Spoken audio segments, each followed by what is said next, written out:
Hey, what's up, you guys? Say hi to Rita. Hi. So we are here at the Success Summit Free.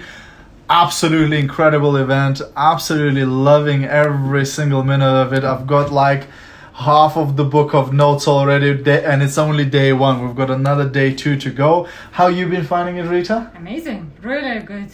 A lot of as well notes in my book. So guys, if you're watching a replay of this, please do me a massive favor and stick hashtag replay into the comments. And if you're brand new, if you're watching one of my videos for the first time, then do say new in the comments as well, because I'd love to welcome you to the tribe and say hello.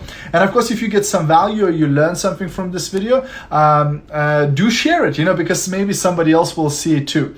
And today, this evening, I wanted to share one of the things that we learned today at the training. It's actually a story, but it's very, very powerful, and it's to illustrate a point, and I'm sure you're gonna love the point that it illustrates. Let me just give some shout outs. Hey Louis, hey Angela, hey Agne, hey Christina, hey Sandra, hey Romualda, hey Christina. Nice to see all of you guys. Thanks for jumping on. Okay, so the title of this video is The Story of the Watch. So the story goes that there was a granddad who was already in his deathbed, and he wants to help his grandchild, but he hasn't got much possessions or anything like that, but he has this old watch. And he says to his grandchild, here, take this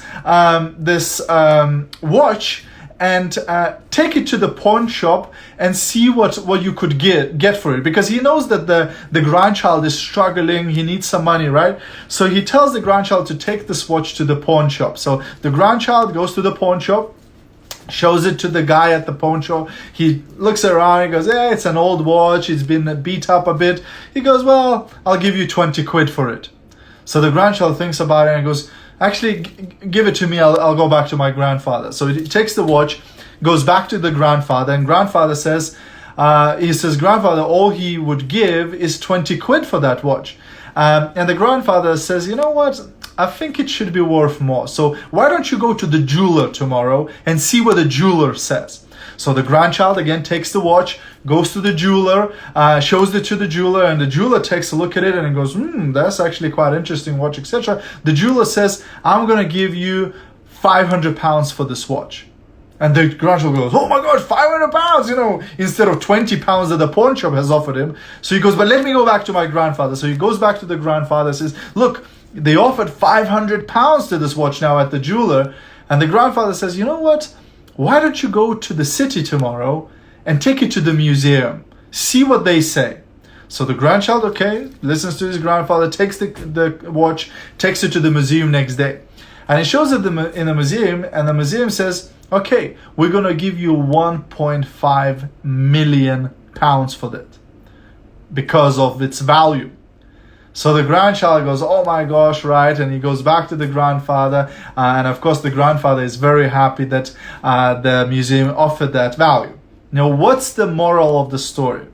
Well, first of all, the moral of the story that the grandfather, he knew that the watch was worth a lot of money, right? But he wanted for the grandson to find its value. Now, the point of the story is not about the watch, of course. It's about your value. You see, your value will depend on the environment that you are in. You understand what I'm saying? The same watch was worth only £20 at the pawn shop. It was worth £500 at the jeweler, and the museum gave 1.5 million for it. It's the same watch, but it's the different environment.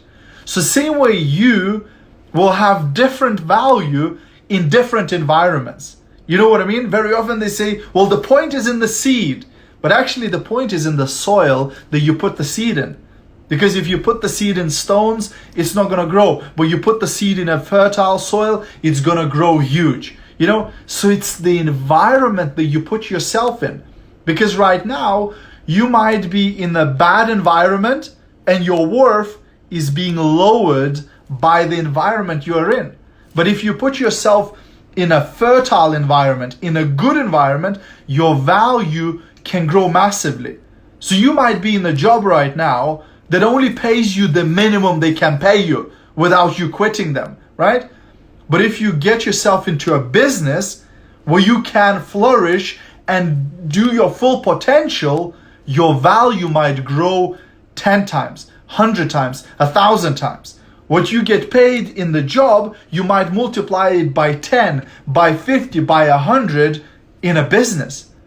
Simply because you are putting yourself in the environment where you can flourish, where you can reach your full potential, where you can do all that you are meant to do. Do you understand what I'm saying here? Do you get this point? Does that make sense, Rita? Do you agree with that? I totally agree. And even sometimes, as well, for some ladies, I'm saying that, other people pay you as you feeling you worth it. So if you're feeling that you're worth only to have those £5 an hour, so that's what you get. If you want to get £20 per hour, you have to feel that you are worth it to get those £20 an hour. Exactly. So in different amount. Yeah, and if you put yourself in the right environment, maybe you'll have people who help you feel worth more, who see the potential in you, who see that you are actually amazing person, that you are destined for greatness.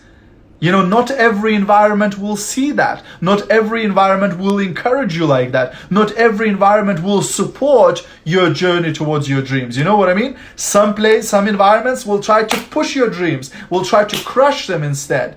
But we want you to flourish. We want you to succeed. And I think there's no better way for you to flourish and reach your full potential and get the support and encouragement and education than it is in network marketing, right? It's just incredible. It's just another, league of its own. Okay? So that's my message for today, guys. We're gonna go grab some bite to eat because we are starving after the whole day of training. Our brain's been working overtime and our body is saying, hey, give us some food.